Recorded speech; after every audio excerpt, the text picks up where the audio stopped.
नमस्कार. कल्याण डोंबिवलीमधील शास्त्रीनगर येथील हॉस्पिटलमध्ये जी डॉक्टरांवर मारहाण झाली त्याबद्दल मी निषेध व्यक्त करतो. त्या मारहाणीबद्दल बरेच व्हिडिओ बनले. सर्वांनी आपापल्या पद्धतीने त्याचा निषेध केला. मीडियाने विषय लावून धरला. त्या नगरसेवकावर म्हणजे म्हात्रेवर योग्य ती कारवाई झाली. त्याला अटक झाली. त्याला जामीन पण मिळाली आणि आता हा विषय परत थांबला. असे वर्षानुवर्षे आपण बघत आहोत की डॉक्टरांवर हल्ले होतात. जुजबी स्वरूपाची कारवाई होते आणि परत जो आरोपी आहे त्याला जामीन मिळतो आणि प्रत्येक जण आपण आपापल्या कामात व्यस्त होऊन जातो. तर मला ह्या घटनेबद्दल एक वेगळी बाजू मांडायची आहे की ज्या 2 डॉक्टरांवर हल्ला झाला, आता ते डॉक्टर परत कॉन्फिडेंटली हॉस्पिटलमध्ये आपली ड्युटी करू शकतील का, की ते आपली प्रॅक्टिस बंद करून दुसरा व्यवसाय निवडतील? यामध्ये नुकसान कुणाचं आहे? नुकसान दोघांचं पण आहे. त्या डॉक्टरांचं आहे आणि आपल्या समाजाचं पण आहे. कारण जर असे हल्ले होत राहतील तर कोणीच युवक किंवा युवती मेडिकल फील्ड चूज करणार नाही. त्यापेक्षा कुठल्या तर अल्टरनेटिव्ह फील्ड चूज करतील.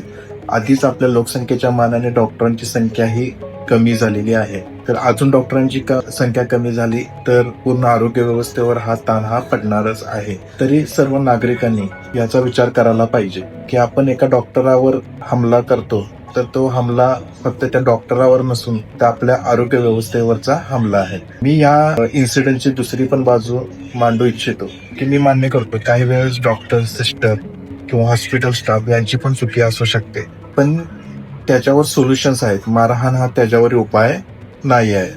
तर तुम्ही समजावून सांगू शकता किंवा कंप्लेंट करू शकता. तर हे त्याचे योग्य असे मार्ग आहेत. आता मी माझ्या आयुष्यातील घडलेला प्रसंग सांगतो. ज्यावेळी मी इंटर्नशिप्सला होतो त्यावेळी माझ्या एका PSC ला पोस्टिंग होती 3 महिन्यासाठी गडिंग्लज तालुक्यात. तर त्यावेळी मी जवळजवळ फर्स्ट मेडिकल ऑफिसर आपले सिनियर होते त्यांच्यासोबत OPD त्यांना बघत होतो. तर आम्ही 70-80 पेशंट्स दिवसभरात बघत होतो आणि महिनाभरात एक 15-20 डिलिव्हरी पण करत होतो. तर त्याच वेळी मी त्या गावातल्या सरपंचांच्या सुनेची डिलिव्हरी केली होती. त्यानंतर तिथं मी 3 महिने होतो. त्यांचं एक हॉटेल होतं त्या गावात.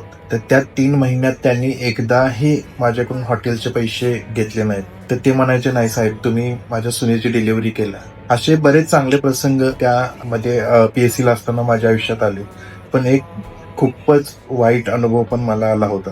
तो मी थोडक्यात तुम्हाला सांगतो. त्या मध्ये सिनियर मेडिकल ऑफिसर आमचे नव्हते, तर माझी ड्युटी होती.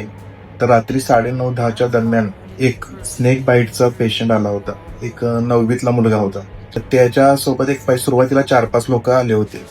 पण मी त्याला बघितलं तर तो मला वाटत होतं पॉयझनस स्नेकने बाईट केलेला असू शकतो. म्हणून मी त्याला पुढचे SDH सब डिस्ट्रिक्ट हॉस्पिटलला रेफर करत होतो. रेफर चिठ्ठी देतच असताना माझ्या केबिनमध्ये अजून गावातले 10-15 लोक आले. त्यांनी म्हटले, तुम्ही इथं अँटी स्नेक वेनम तुम्ही लस इथंच द्या, PSC मध्येच द्या. असे सर्वजण करून 15-20, मी फक्त 23-24 वर्षाचा होतो. तर त्यावेळी मी एवढा घाबरून गेलो होतो की मला काय करायचं हे कळत नव्हतं. मी सिनियरशी फोनवर बोललो. त्यांनी पण मला हे सजेशन दिले की यांना लवकरात लवकर त्या मुलग्याला शिफ्ट करायला पाहिजे.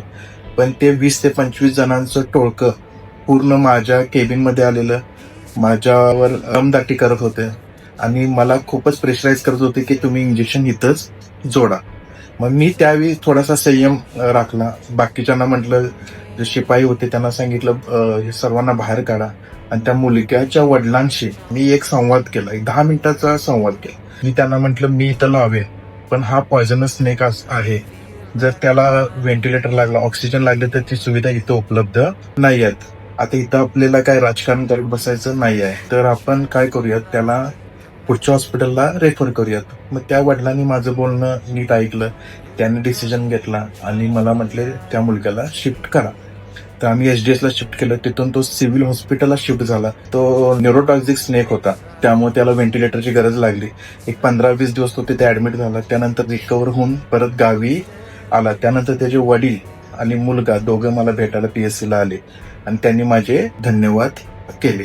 सांगायचा उद्देश काय की दोन्ही बाजूच्या लोकांनी म्हणजे नातेवाईकांनी आणि डॉक्टरांनी, स्टाफनी पण सिच्युएशन हँडल करायला शिकायला पाहिजे.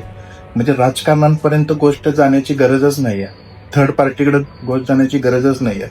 तर दोन्ही बाजूने योग्य डायलॉग झाला तर ह्या घटना आपण टाळू शकतो. सर्वांसाठी मला एकच सल्ला राहील, म्हणजे आमच्या फील्डमधल्या लोकांसाठी, की कुठल्याही पेशंटच्या नातेवाईकांशी बोलताना थोडे संयमाने बोला आणि त्यांना समजावून सांगा. ते समजून जातील.